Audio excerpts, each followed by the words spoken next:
Salut, c'est PEA et Dividende. Aujourd'hui, on va faire l'analyse graphique de Danone. Danone qui s'est un petit peu repris depuis quelques semaines. On va regarder où on en est.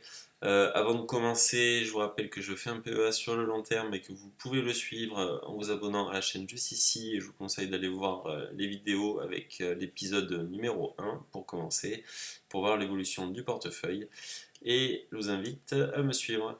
Alors, on va voir les bandes de Bollinger, comme d'habitude. On va regarder nos supports, nos résistances, nos moyennes mobiles, l'Ishimoku et nos indicateurs, avec la possibilité aussi de rentrer en position ou pas.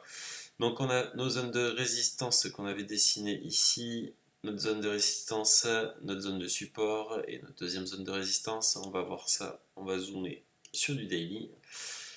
Et voilà, on est en train de naviguer en fait entre les 46 € et les 56 € sur Danone. Donc depuis quelques temps, on est en train de coller justement avec cette résistance. On était venu chercher des points bas ici, là, sur les 50 € et sur les 46. Donc on est en train de pénétrer cette résistance et aujourd'hui on a lâché, on est en train de repasser dessous. Donc si on clôture en dessous, attention, il y aura peut-être un signal baissier, on va regarder ça de suite avec les indicateurs. On va cacher nos dessins et on va passer aux moyennes mobiles, donc M7, M20, M50, M200. Donc des moyennes mobiles qui sont très comprimées, qui ne veulent pas dire grand chose. Mis à part qu'elles sont quand même en train de se redresser pour venir chercher ici la M200 qui est à 57 € sur Danone. Donc ça c'est notre moyenne mobile long terme. Donc le cours moyen de l'action est censé être de 57 €, donc normalement les cours sont attirés vers cette moyenne mobile. Si jamais on clôture au-dessus, la tendance repassera haussière. Pour l'instant, elle est baissière depuis début 2020. Vous voyez ici, les cours sont passés là-dessous avec nos moyennes mobiles qui forcément avaient une tendance baissière. Pour l'instant, rien à dire sur les moyennes mobiles, on est toujours en dessous de la M200. Nos bandes de Bollinger avec la M7, on est dans la partie supérieure des bandes, on est toujours maintenu par notre M7. On a eu notre croisement ici mi-décembre, donc depuis quelques jours on a le cours qui s'est repris, on a nos bandes de Bollinger qui sont en parallèle haussière, on peut dire.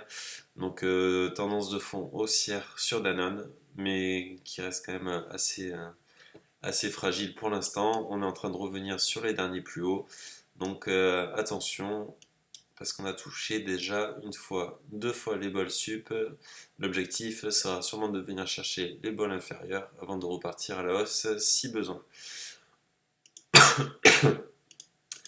On passe à l'Ishimoku. L'Ishimoku nous dit qu'on a un nuage qui est neutre plutôt haussier aussi. On est au-dessus de notre Tenkan et de notre Kijun. La Chikou vient de traverser le nuage, donc tout est positif pour l'instant et faveur au haussier. On va regarder nos indicateurs tout de suite avec notre MACD, notre stochastique et notre RSI. Donc un MACD qui reste positif avec des histos qui sont positifs. On est en zone de surachat sur le stochastique. Donc on est bon aussi. Et le RSI qui revient chercher les 50 et qui n'est pas passé lui dans la zone de surachat. Donc à surveiller. Est-ce qu'il y a des divergences également sur ces indicateurs-là? Non, il n'y a pas de divergence. Je ne vois pas de divergence. Donc voilà, tout reste aussi sur ces indicateurs. Possibilité de rentrer en position. Alors, on va reprendre nos résistances et nos bandes de Bollinger qui nous aidaient. Hop, je voulais la M7. Donc pour ceux qui sont plutôt haussiers, il serait peut-être judicieux d'attendre, pareil, qu'on arrive à s'extraire de cette zone-ci.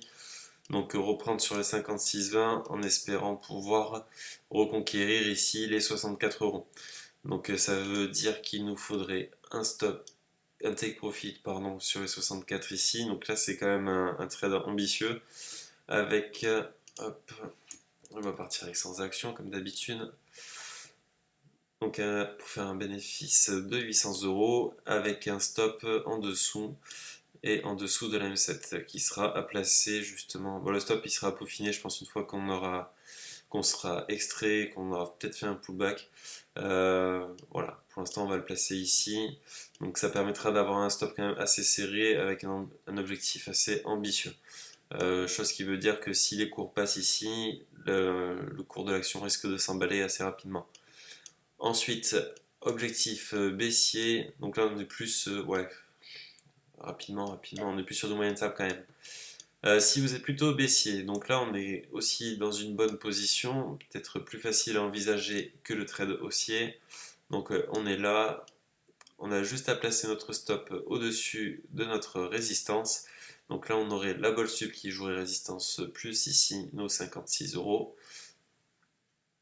Les 56 euros. Et on aurait pour objectif de venir chercher dans un premier temps. Hop, on n'aurait pas un retracement à prendre, pas de particulier. Déjà dans le premier but de venir chercher notre M20, on serait pas bon. Et ouais, et du coup on n'a pas d'objectif baissier, mis à part venir chercher éventuellement le bas de la Bol. Donc ce qui nous ferait à peu près un ratio gain-risque de 191 euros pour un take profit à 257. Voilà ce qu'on peut se mettre sous la dent. Sinon, après, on peut essayer de passer plutôt sur de l'hebdomadaire avec des objectifs plutôt de moyen terme. Donc, envisager un retour ici plutôt sur le bas du canal pour les baissiers, ce qui voudrait dire un meilleur take profit. Donc de 1 pour 3, quasiment une perte de 200 pour un gain de 600 euros. N'hésitez pas à liker la vidéo, à la partager, à mettre en commentaire ce que vous pensez sur cette analyse de Danone. Allez, je vous dis à tout de suite pour une autre analyse graphique.